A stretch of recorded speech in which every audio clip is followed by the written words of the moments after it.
तर विषय असा होता पण भावानो, आज होतं तुळशी लग्न. मग म्हणलं आता शेतात जाऊन ऊस घेऊन यायचं. तर मग आहे निघालो.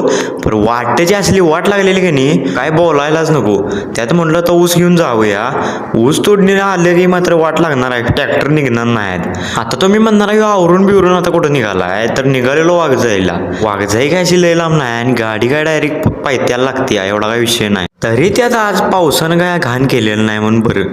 नाही दररोज आहेच कडकडीत ऊन पडलेलं, त्यात जरा चिक्कुल होता वाटेला. पर गेलो कस तरी. गेल्यावर गाडी लावली खाली आणि म्हणलो आता वर जाऊया. वर गेलो, असलं वारं होतं का नाही वर जोरात एकदम.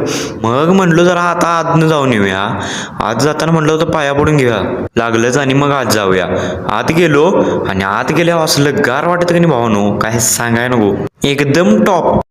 मग पाया बिया पडून आता म्हणलो नारळ बिरळ फोडून जाऊया. बाहेर आलो, बाहेर ना असला व्ह्यू येता का नाही वरनं, एकदम टॉप. यात वारं बी होतं. मग तिथं गेल्यावर एका पानावर माझा पाय पडला आणि त्याचं काटं घुसलत पायात. कुठली वनस होती ती मलाच माहित नाही. तुम्हाला माहित असेल तर तुम्ही कमेंट करून सांगा. मगाशी आलतो ह्या वाटेनं, आता म्हणलो ह्या वाटेनं जाऊया. पुढे गेल्यावर विहीर होती, विहीर बी बघून घेऊया म्हणलो. आणि एक विषय सांगायचा झाला म्हणजे त्या विहिरीत मासं बी होतं. व्हिडिओत व्यवस्थित दिसणार नाही तुम्हाला, कारण तिथं एकदम बारीक म्हणजे एकदम बारीक मासं होतात. मग सगळं वरलं बघून झाले, आता म्हणलं जाऊया. न जरासच पुढे गेलो आणि इथं काहीतरी हालतेल दिसलं मला.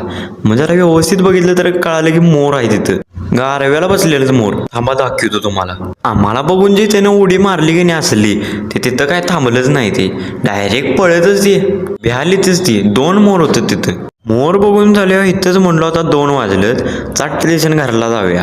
मग काय गाडी काढली आणि निघालो. एकदाच बेलवर आलो आणि मग तिथनं डायरेक्ट घराची वाट धरली आणि मग काय पुन्हा आलो भावानो.